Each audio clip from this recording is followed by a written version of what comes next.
Hello and welcome to Reading Tabby. I'm Tabitha, aka Tabby Tabs, and yes, you are in my closet. That's because I need to pick a dress for book club tomorrow. My mom and I are in a book club. It's a romance book club. We meet monthly. Our July meeting is tomorrow, Saturday. And the theme for the meeting, because we theme it around whatever we're choosing for the next month, and the next month's theme is spicy romantasy. So we're doing romantasy themed meeting, which we want to dress kind of cottagecore, dragon rider. I'm not into dragons and I don't have anything leather, but I do have cottagecore vibes. So I have a couple of gingham dresses. This is wool, so I won't be wearing it, though I do really like it. This one is what I was originally leaning towards. It's a brown and white gingham that I think is quite cute, and it just goes down to the knees. It's very light and breezy, and I wore it to Lollapalooza a couple years ago, and it was like 98 or something that day, and I was not dying in that, so that's a nice choice. And then this is a newer one. It's a black and white gingham as well, but it's not wool. It is perfect for summer. It's light and airy, and this one might be really cute, but I'm leaning towards this dress. This one is, the only downside is it's quite long. The upside, my mom said she's wearing green, and I kind of want to be matchy with my mama. I think that might be fun. And then what books we're bringing tomorrow? We are bringing, so like I said, my mom and I aren't entirely sure that this fits the theme. We'll see what the ladies say tomorrow, but my mom picked out Bull Moon Rising by Ruby Dixon, and I picked out Kimberly Lemming's That Time I Got Drunk and Saved a Demon. Whether or not book club chooses these, I think I'm going to be reading them anyways because they sounded really cute. They both sound like rom-coms. This one features a Minotaur love interest, and this one has a demon love interest. Also, the female main character is plus size, which I really like, to be honest. As a plus size woman, I like reading about other plus size women finding love. I think that's really nice. So I will catch up tomorrow with what I ended up choosing to wear.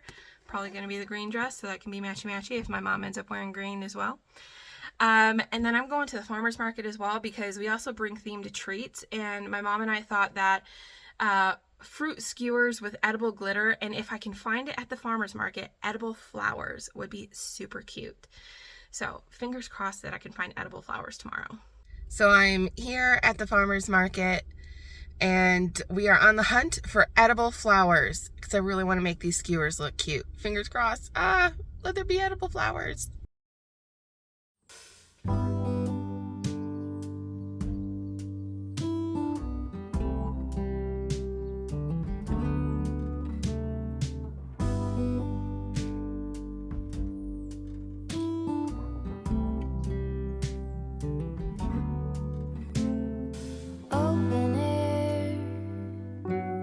Side by side we sway there in all the colors. Summer love.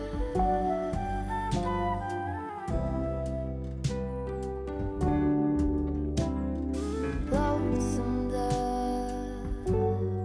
Folded on the lawn chair in all the colors. The farmer's market was a little bit of a bust, unfortunately. I did not find my edible flowers. I went to the table where I've seen them before, and the lady said that they only have them in the spring. When I think back, I think that's the only time I've ever seen them is in the spring.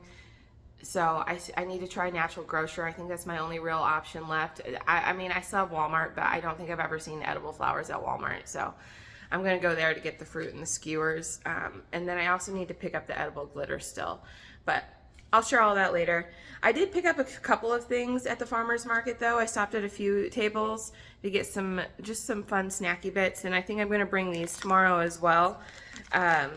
So first place I started at the Nut Shack table, and I picked up salted bourbon pecans, coconut cashews, and black raspberry almonds, and I did taste all of these and they were all really good. These almonds are especially delicious. So I'm going to be bringing these, and then for the house, just for me and the family, I got this. This isn't from the Nut Shack table. This is from a different table, of course. This is the Cake Cup lady. I forget, Blissful Bites, I think is what they're called. And this is a Cosmic Brownie Cake Cup. And then this one is a Strawberry Shortcake cake cup, which I think my dad will really like, and my mom will probably want the cosmic brownie.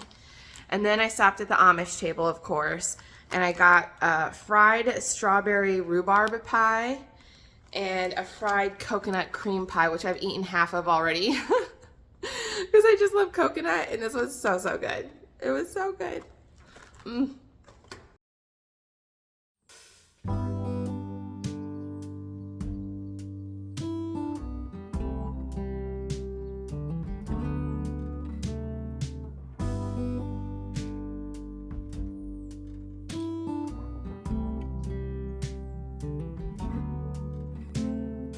Open air, side by side we sway there. At the bookstore just for fun, browsing for, well, I wanted to see if they had Till Summer Do We Part and maybe the mashup, but also I've been wanting this one and I want to read it for a specific video in a little bit, in a maybe couple months. So I'm gonna browse and see if I can't find more like this. So I'm just sitting in my car in the parking lot of the bookstore. I was browsing just for fun before the book club meeting. Book club's not for like another hour or so, but I wanted to specifically pick up this one, Till Summer Do Us Part by Meghan Quinn, because I've heard just so many good things about this. Everyone says it's the perfect summer romance, and I want a perfect summer romance, so I'm going to read this in August. In August I have 2 videos planned, where one I'm going to be reading arcs, but then the other one is going to be all romance. And so along with that, I picked up, these were buy one get one 50% off. I picked up Lynn Painter's Better Than the Movies and Nothing Like the Movies. I think these both sounded super cute, and they've actually been on my TBR for a while as well. So yay for me for getting books off my TBR. And then these 2 books I actually have audiobooks for. I've had them for a while, but I would like to read them physically as well, because I've been reading a lot at night. I don't like reading audiobooks at night because I feel like that'll train you to put you to sleep, whereas reading doesn't. I've always read before bed, and it's never trained me to associate reading with sleeping. However, I did try listening to audiobooks before bed for a little while, and I did find that it was training me to sleep to the audiobooks, so I had to stop listening to audiobooks before bed. So I need these so I can listen to the audiobooks while I'm like cleaning and doing chores and stuff, but then I can actually read this when I'm sleeping in bed or before I go to sleep at night. So I got C.G. Drew's Don't Let the Forest In, Rory Power, Wilder Girls. That'll be for probably a September or October video that I have planned around a specific type of horror. And I have a couple other books for that genre that I want to pick up that I think I might have on Spotify. So I have the Spotify Premium Extended, so I have like 30 hours of listening time there, because I don't do Audible anymore. I just do Spotify and Libro FM. So I'm going to look and browse there and see if they have the other books that I'm looking for my future videos. Am I here to talk book club? In a way. So my mom and I had it in our heads that book club was today, and in fact, it's tomorrow. Oh my God. We showed up. You guys, we showed up, and there was no one there. I low-key a little bit embarrassed, but also it was so funny too. And this is going to be a really funny story to talk about tomorrow. So my video tomorrow will be late. Obviously you'll know that if you're watching, or if it's far in the future, you'll have never known, but this video was late because we got the book club day wrong. My bad. Anyway, I'm gonna just chill today. I'm already in my chill clothes. I'm gonna play some Witcher 3 later tonight. I'm replaying from the beginning and through all the DLC in anticipation of the new DLC next year, which I'm so excited about because I love everything Witcher, and I think I might do in honor of the DLC, I'm gonna read the books. I've read a few of them already, so I'm gonna read just more of them, probably like another 3 or so. I have them all on audiobook. I've bought them all on Libro FM. I have the ebooks as well. I really want to get the print copies. So yeah, I'm replaying The Witcher 3. I'm currently at the Bloody Baron. So I haven't been playing like huge chunks at a time. I'll probably just play for like, I've been playing like a mission or two. And when I say mission, I mean like a full storyline for an individual quest in the game. Not so like I did all of Kira's quest in one day, for example. But I'm also planning to finish a book, and I'll talk more about it once I've finished it, but I'm currently loving it. It's called The Very Definition of Love by Sophia, I believe, Benoit. I'm going to die if it's Benoit. I really hope it's Benoit. But I'm loving this so far. The female main character is a huge etymology nerd, and I'm a huge etymology nerd, so I'm really, really enjoying this because she really reminds me a lot of me. And so, yeah, I'm loving it. I'm like 80% in.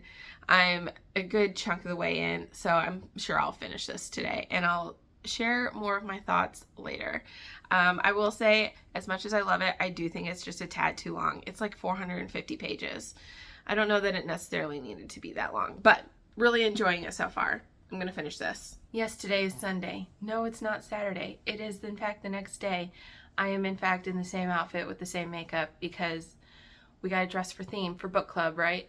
Anyway, book club's in a couple of hours. We are, in fact, going at the correct day and time now. And I am looking forward to it. I'm looking forward to talking about this book. It's called The Upside of Falling Down by Rebekah Crane. I'm just going to talk about it now. I've been waiting for so long. I don't know that book club's going to change my mind about it. I gave it 3 stars. I just thought it was okay. I didn't like all the lying that's in it. There's just a lot of the main couple. They're lying to each other about just about everything, and yet they still at the end get together. And I was just left thinking, God, I think everyone would have been better off alone. Honestly, in this story, it was just, I didn't like these two together. I didn't think that they were very good. Just their whole relationship was based initially on lies. And I get that maybe the lies were more understandable given why they lied, the reasons why they lied, but at the same time, it's all lies. And it was just, it was a lot, and it just kind of left me a little baffled. And also, the main character, she's so nosy, and yet she's constantly like, I don't want to share this, I don't want to share that. But then she goes digging into other people, and she asks really prying questions, and just like, I was just baffled to her behavior and her attitude, and I don't know. The more I talk about it, the more I kind of wish I'd given it a 2-star, to be honest. But it wasn't like badly written or anything. And I just really didn't like it very much. It was just a perfectly acceptable, fine romance novel. It is YA. The main character is 18. There's no spice in it, even though they're all adults and they talk about sex and they have sex. It's fade to black. But it still reads so young, so immature. It just was really hard to, it was just really hard to read, I think. It just hard to get into, I should say. Not hard to read. It was an easy read.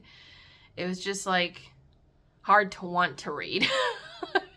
Those are the words that I'm looking for. It was hard to want to read. But I powered through it. I finished it for book club. We'll see what they end up choosing for next month. Hopefully a more fun one than what we got for this month. But speaking of fun romance novels, I did in fact finish The Very Definition of Love, which I loved. I loved it. I wasn't sure I was going to give it 5 stars at the end, but it is a 5-star read for me. These two together, absolutely loved them. Harriet, total nerd. Alexander apparently loves nerds. He's not the rake that he pretends to be, and she's not the wallflower she pretends to be. They get to know each other so well in this story. I absolutely loved it. I loved how their relationship grows. The slow burn between them is to die for. I absolutely loved it. It was perfection.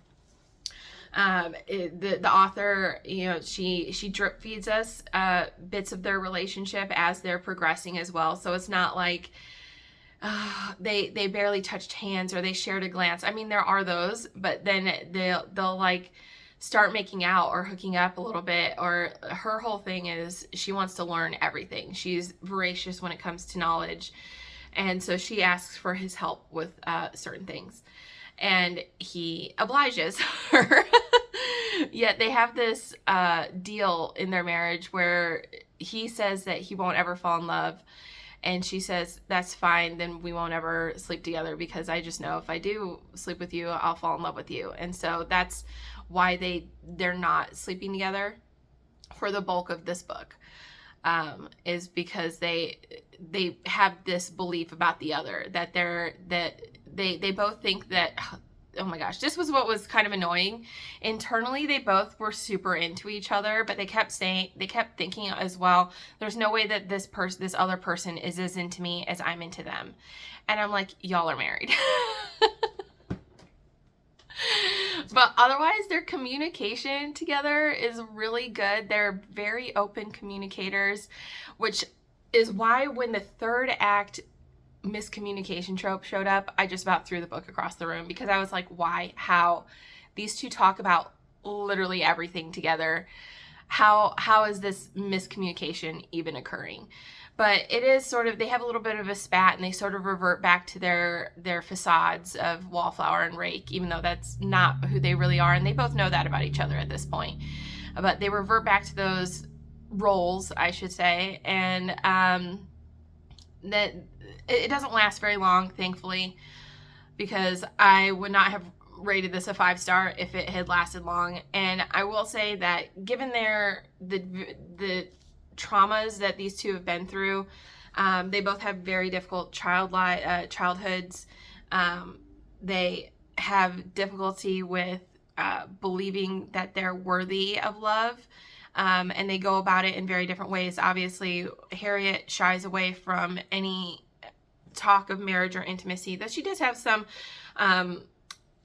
plans towards an academic in the very beginning, that the guy that she's writing the dictionary with. She has this, she's of the mind that, you know, once he finds out she's a woman, that he'll fall in love with her and they'll get married. And then she unexpectedly has to marry this guy instead, which is for the best. And then he reacts to his feeling of not being deserving of love by just sleeping with everyone. And so they go about this in different ways, but then they realize that they're actually quite alike. And I think it was a really charming novel, a really charming relationship. I loved them together. I thought it was really good. Absolutely love this. 5 stars, 5 stars, 5 stars. And then I also read The Cairndale Orphan by J.M. Miro. I was doing yard work this morning, and I listened to that while doing that. And I knew it was short. So it's part of Amazon's Magic and Mysteries series that is coming out here in like 2 days or something like that.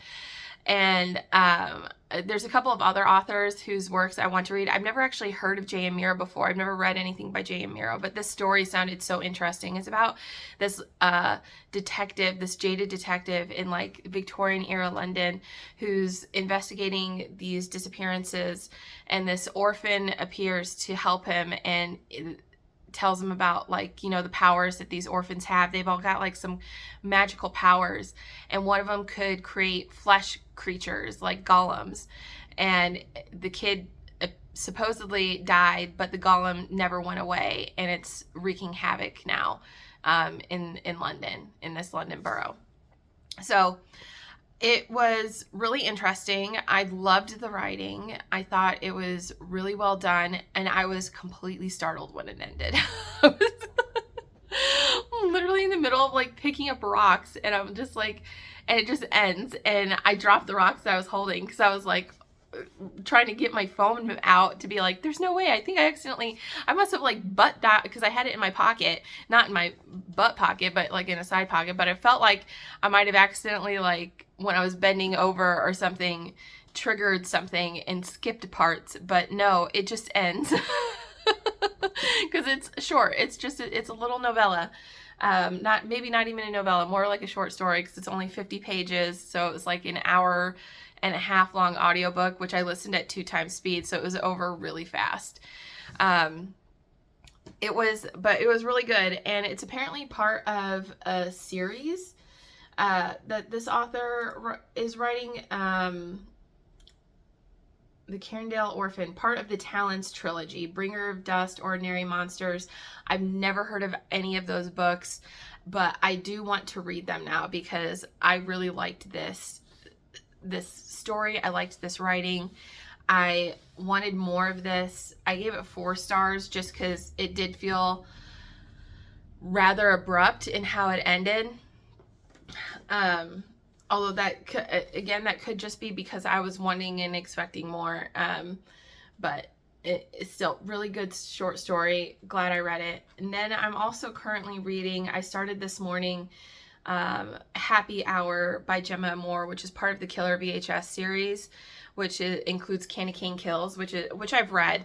And I do want to read all the other books in this series as well, but I have them on the back burner. This one is coming out. This is the newest addition to the series, and it's about this bartender who's also a serial killer, I guess. I don't know. The story is, I'm not sure I'm liking how it's written. I've never read anything by Gemma Amor before, so I don't know if this is her normal writing, but it flashes back between present and past, and it's kind of jarring in how it does it. It literally, she'll be in the middle of a sentence and just stop the sentence and go into a flashback. And that's part of like the main character's mental state as well. It's him having these flashbacks while he's in the middle of stuff. But it just is so, I just don't like how it's done.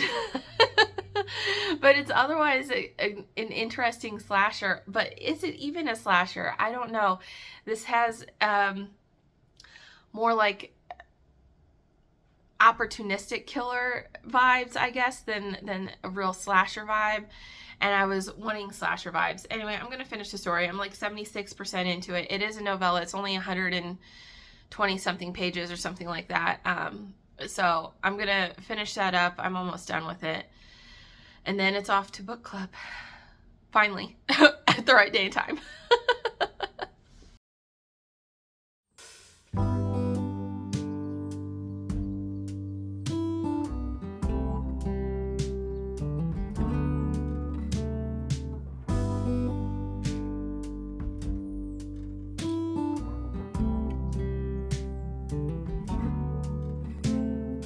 Open air, side by side we sway there in all the colors.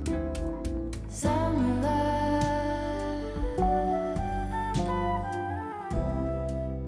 I am back from book club. Actually, like I actually am. We attended, people were there. we didn't show up to the wrong location at the wrong day and time. Miracle of miracles, it worked out.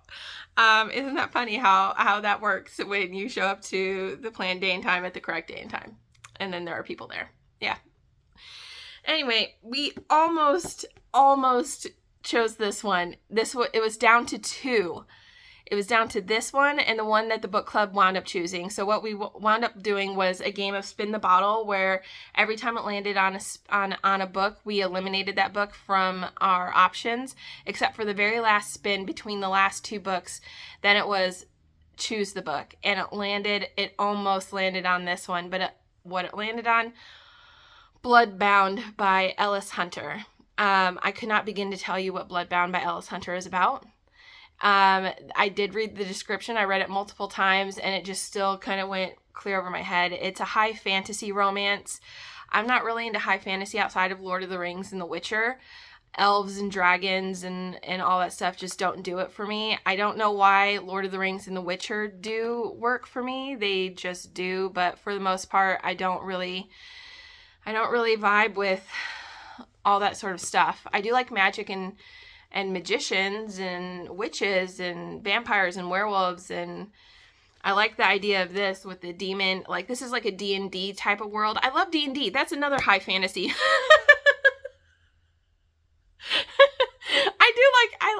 I like some high fantasy. I play Dungeons and Dragons. I'm the dungeon master. Anyway, this reads as like a D&D storyline, and so I really want to read this. This one reads like an ancient Greek storyline with like romance, but the romance isn't with a minotaur. I don't know how this is gonna go, but I'm super intrigued by it.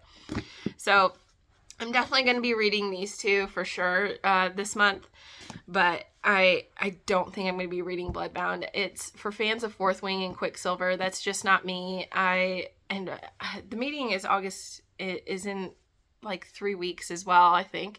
It's really soon. We don't have like as big of a gap between meetings this time around, and I've got so much to read, so much on my plate that I don't know that I would be able to read Bloodbound at this point. I'd have to really, it would have to be something that I really want to read, like one of these ones. But again, also just not my vibes, which is fine. Not every book is for every person. And what everyone thought of The Upside of Falling Down. Most people agreed with my mom and I, where people didn't really like it very much. My mom and I actually gave it a decent rating compared to other people. So on the book club app, you rate out of 10, and my mom and I both gave it a 5, I think. And I'm pretty sure she gave it a 5. I gave it a 5, and someone else gave it a 3. So it wasn't just us not vibing with it. It just wasn't. I don't know. It wasn't very exciting, and it had its issues. I talked about it. Like, the lying was just too much for me, I think. And it felt very juvenile in the way the characters spoke and behaved. But again, not a terribly written book at all. And for a young adult, I think it would be a fun read. But thank you for joining me this week for this video. It is what it is. But I look forward to talking more books with you in the future. Bye.